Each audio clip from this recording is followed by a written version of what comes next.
And the word of the Lord came to Elijah the Tishbite.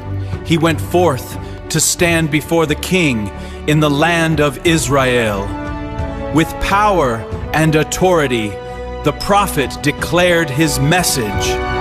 As the Lord, the God of Israel, lives, there shall not be dew or rain these years, except by my word. After delivering the message, Elijah left the city at once. The Lord spoke to him and said, "Leave here, go east and hide by the Kerith brook." Trusting God's voice, Elijah journeyed alone into the wilderness.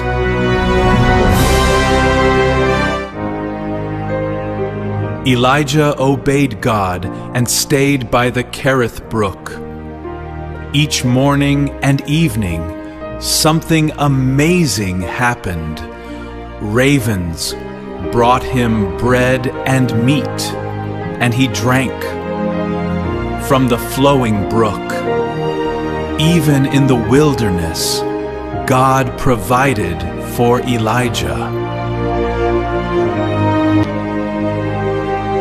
For many days, Elijah stayed by the brook, and God provided for him.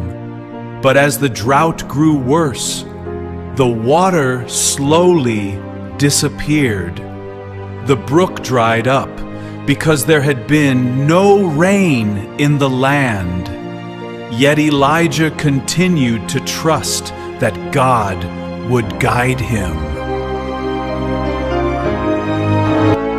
Then the Lord spoke to Elijah again. "Go to the town of Zarephath. I have chosen a widow there to provide for you." So Elijah set out on a long journey across the dry land, trusting that God had already prepared the way. When Elijah reached the city gate, he saw a widow gathering sticks. He asked her for a little water and some bread.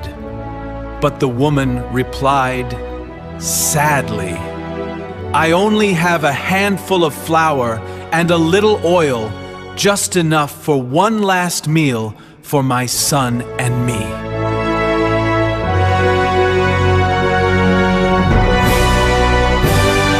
Elijah looked at the widow and said, "Don't be afraid.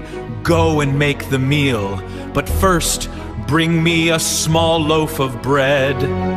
Then he gave her a promise from God. The jar of flour will not run out, and the jug of oil will not run dry.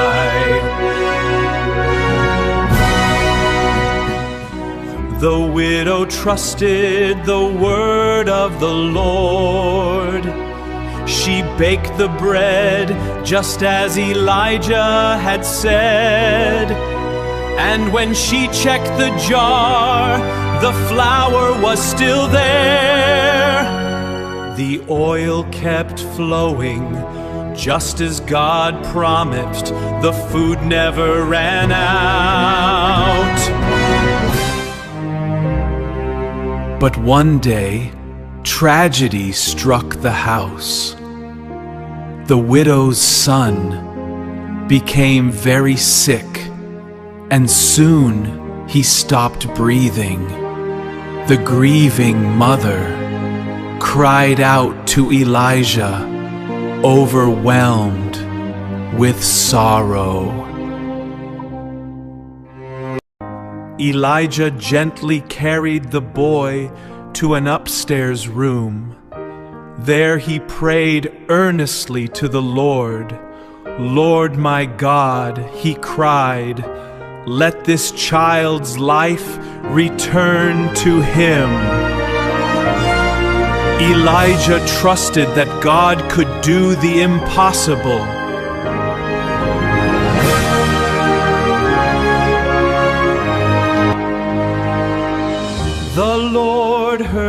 Elijah's prayer, life returned to the boy, and he began to breathe again.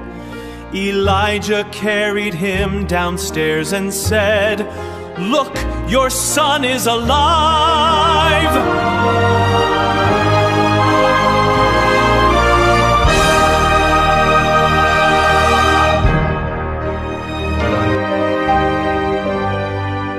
Filled with amazement and gratitude, the widow said to Elijah, "Now I know that you are a man of God, and that the word of the Lord from your mouth is the truth.